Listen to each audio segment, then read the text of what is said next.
Welcome to Thinking Beyond Summit, brought to you today by the Public Speakers Association.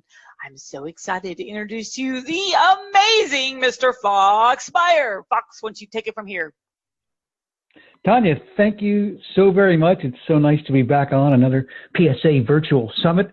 And this week, Thinking Beyond.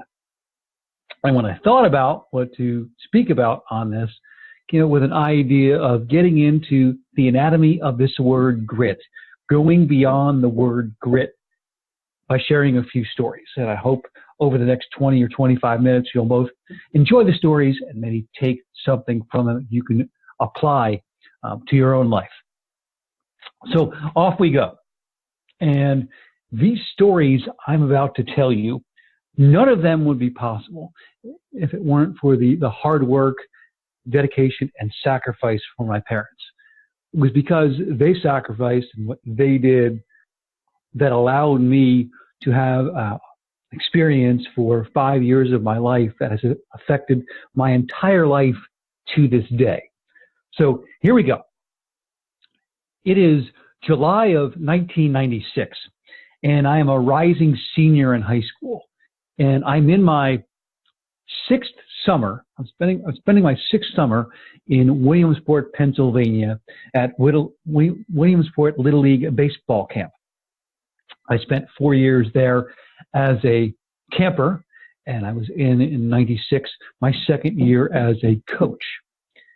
And I can recall one night in July, obviously, lying in bed after the other coach of the team I was coaching and I put the players to our team to bed, and I'm lying in bed, and it's 1996, so I've got a big transistor radio next to my bed, actually a boombox radio, and I'm listening to a New York Yankees game, as I did a lot in those days. I was an avid New York Yankees fan. It's about 1:30 in the morning. The game has ended. The post game, all of that has ended. And Yankees program has gone off the air, and on comes a news bulletin. It says that there's been a plane crash, a TWA plane crash, and on the plane were students that were flying from here in the States to France on an abroad trip. And they were all high school students.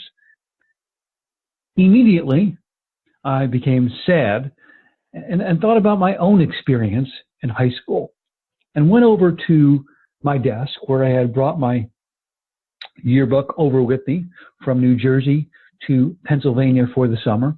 And I looked through some memories, and I thought these kids that perished on this flight aren't going to have the remainder of their high school experience.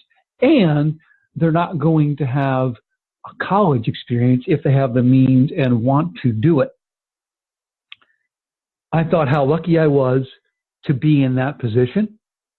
And then I thought to myself, I have no idea where I'm even thinking about attending college.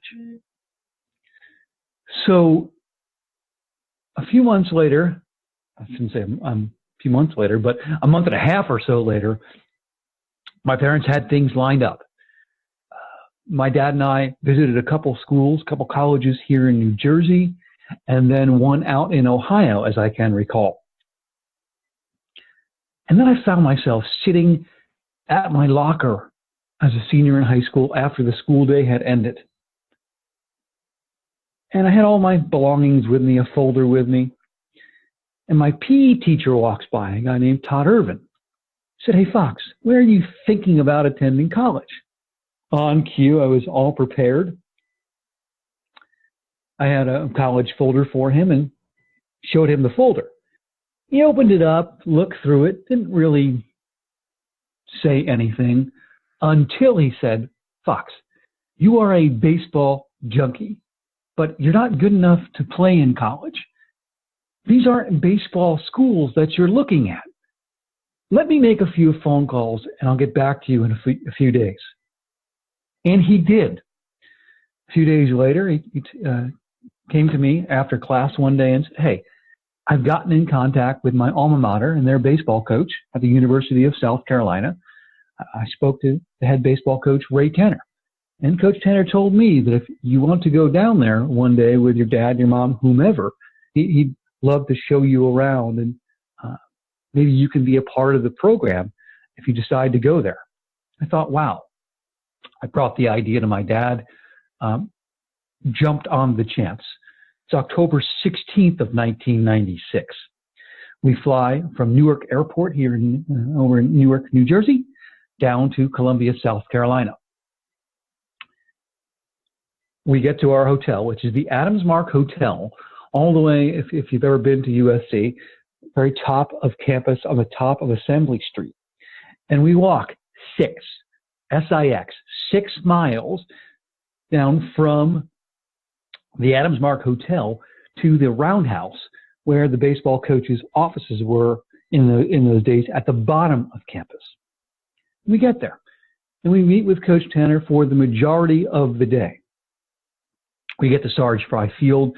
It was, at the time, one of the most beautiful baseball fields I had ever set foot on. And one thing leads to another. Coach tells me straight out, hey, Fox, if you decide to come here and you're accepted, I'd love to have you as part of the baseball team as a manager. And my dad and I are on our way back to the airport. We stopped by fall practice that day, fall baseball practice. I want you to picture this. Coach Tanner's throwing batting practice to a big, tall, strong catcher named Rob Stryker. And Rob, standing at about 6'3", 6'4", left-handed hitter, is hitting bullet after bullet to right field. I, at that time, had never seen balls hit that hard up close. I was mesmerized. Well, Coach Tanner stops practice, looks at Rob. Everyone is completely quiet. He says, Rob, stop doing that. You're clogging up the bases. See, that's 22, 23 years ago. Coach Tanner had launch angle on his mind in today's terms. He wanted him to put more trajectory on the ball and hit more home runs. I was speechless. My dad turns to me and says, Fox, if you don't decide to come here, I'm coming here.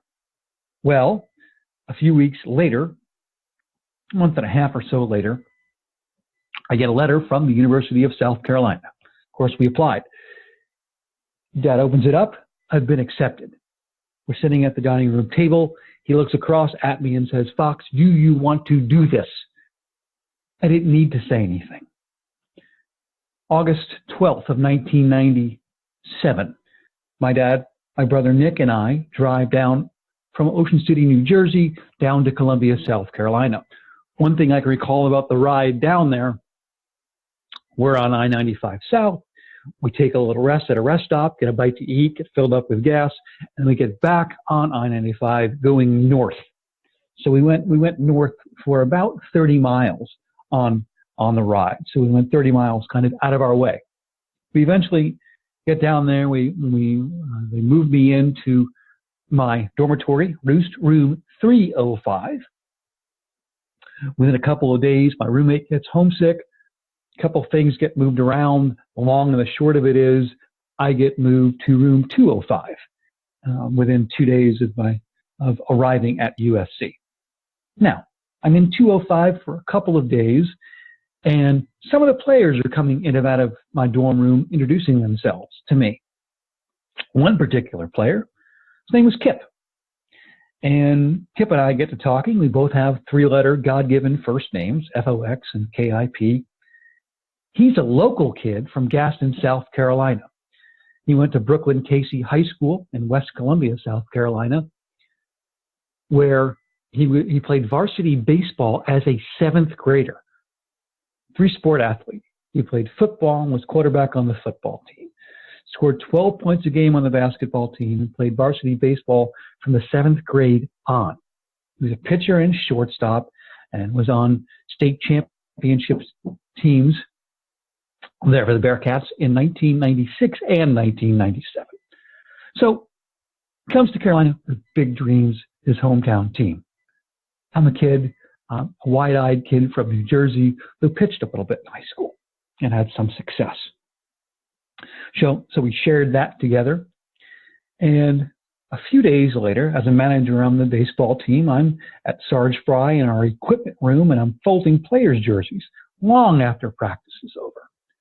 Well, Kip peeks his head in, says, "Hey, Fox, come here." And he said, "First, do you recall my name?" I said, "Sure, you're Kip." And he introduced me to his then girlfriend and now wife, to Leslyn. Well, as far as the fall season went, that season, it did not go well for Kip. It went so poorly that during the fall player meetings in November, after the fall season, the 6-week season ended, Coach Tanner flat out told Kip, he said, "Hey, Kip, if the season were to open tomorrow, you would not be on the opening day roster." Devastated but not dead, Kip was very upset, and he continued to work at his craft, the craft of pitching. Opening day, February 7th of 1998. So what are we talking about? 21 years ago to the day. Kip is not on the opening day roster. Well, eventually he does make the roster and break into some midweek games in the middle of February. And then a few weeks later, when conference starts, he comes in relief during a game against the University of Tennessee. Kip throws 4 innings of scoreless relief. We come back on a Sunday and defeat Tennessee and take the series 2-1. A few weeks later, I'm in my dorm room again, room 205, and I'm cleaning it up before I leave for the field that day. It's a 7 o'clock game. I probably get to the field 2:30 or 3 o'clock, and I'm just, making things tidy in room 205. In walks Kip. He doesn't say too much at all. We're there where we met about 7 or 8 months earlier. Eventually, he speaks. He says, "Fox, I'm starting tonight, and we're playing a Friday night game against the University of Alabama. Big game under the lights in the SEC." Well, the next thing that I remember, Kip had thrown a complete game 3-hitter in which he struck out 15 batters. Kip went on to, upon leaving USC, to become the winningest pitcher in the program. In the year 2000, he won the Golden Spikes Award, winning 17 games and losing only 1. That's basically the MVP of college baseball for that season. Kip was drafted twice by major league clubs while in college. His senior year by the Colorado Rockies, whom he signed with, made it all the way up to AAA with the Rockies and a couple of other organizations. And he spent his last 2 years in pro ball on the same team as me, the Somerset Patriots. Together with Kip, we were the 2008 Atlantic League champions. So he finished up an awesome 9-year pro career. Point in all this, Kip had to do 2 things. He had to be persistent. It's important to understand the meaning of the word persistence.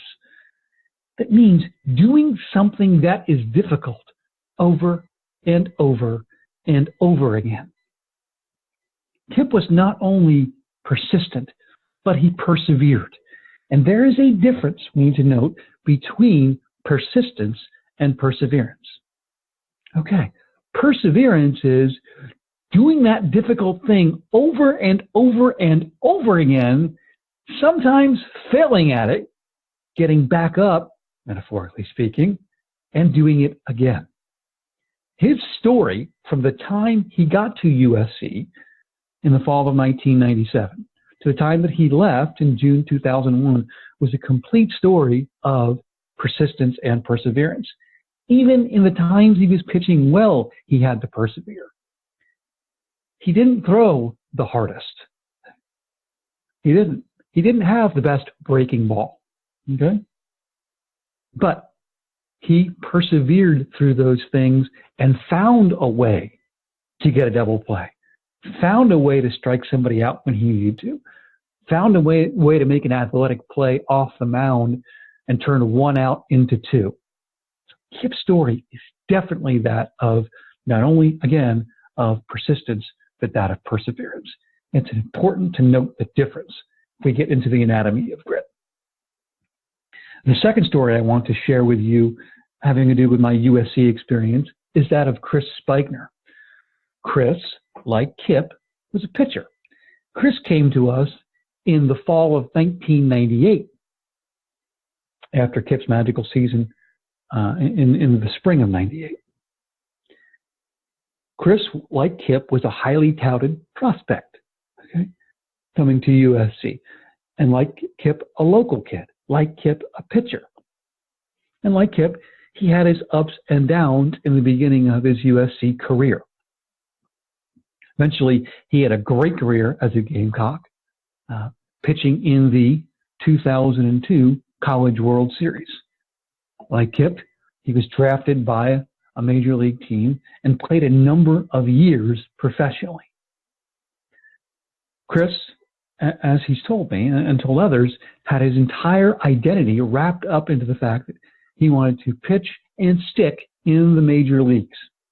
Listen, no doubt Chris had the ability to do it. No doubt he had the mental makeup to do it. But one thing leads to another, one injury leads to another, and around 2009, 2010, Chris retires from the game without achieving his goal of pitching and sticking in the big leagues. One thing leads to another from there. Chris begins to get out of shape.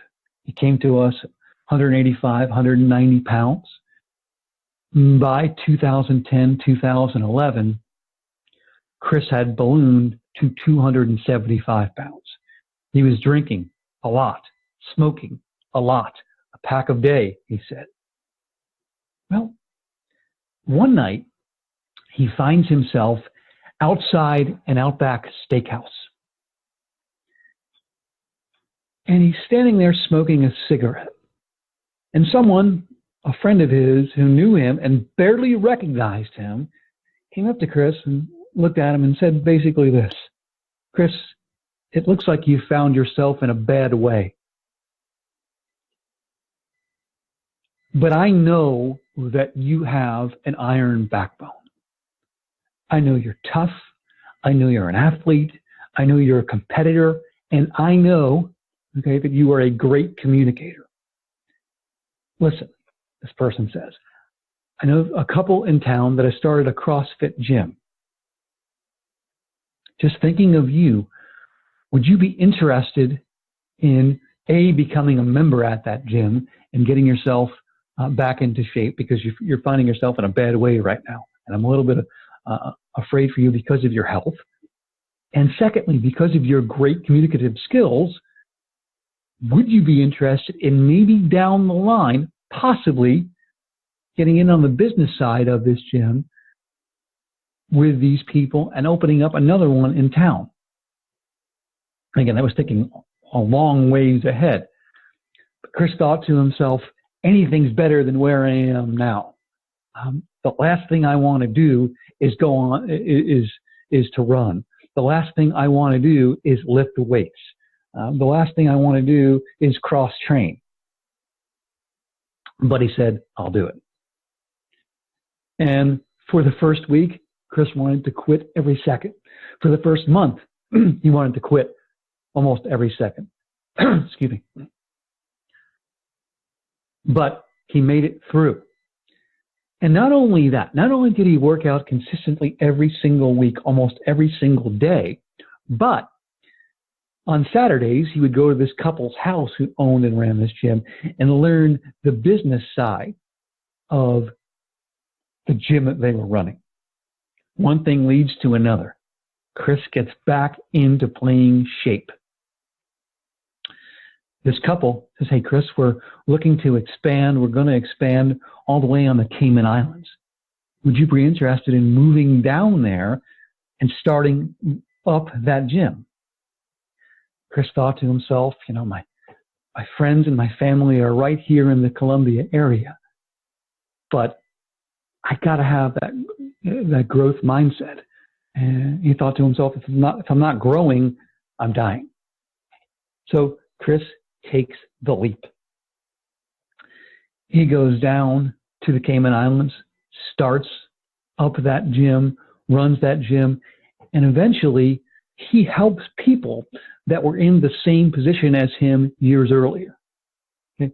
He's using his pain, the pain that he had, to help other people, both from the workman side of it and the communicative side of it.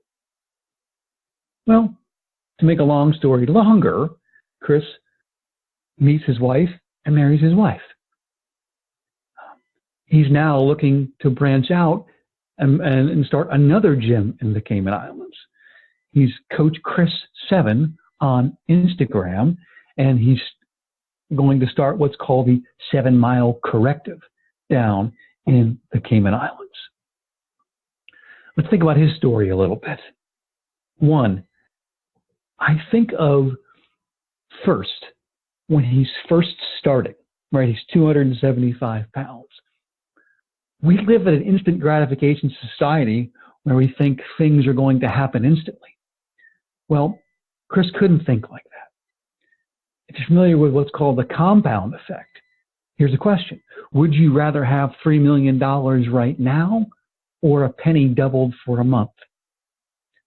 A penny doubled for a month is $10 million. So Chris had that kind of mindset as he went in to work out every day. Maybe I'm not in playing shape right now, but if I do this day after wretched day after wretched day, I'm going to get to where I want to go. Another note, there is a big difference between spending your time and investing your time. Spending your time, to me, seems like a philosophy that's going to lead to bankruptcy. Investing your time pays dividends. And the investment that Chris made back in 2011 at 275 pounds is certainly paying dividends today. So again, perseverance, persistence. Persistence is the Kip Bouknight story. Doing something that is difficult over and over and over again. But it's also perseverance. Doing that difficult thing over and over and over again, failing at it, and just trying again. Chris Spigner's story, think about spending your time versus investing your time. You want to make an investment. So whatever it is, if you're going on a new venture and you try it for the first time and you don't get to where you want to go, think about the investment that you are making.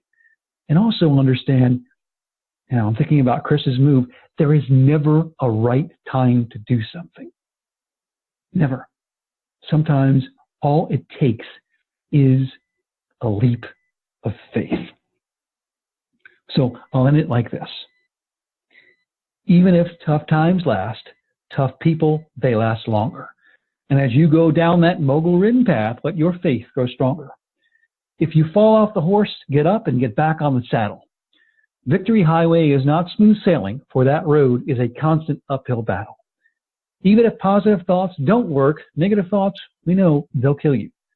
So keep your mind, your body, and your soul on high alert.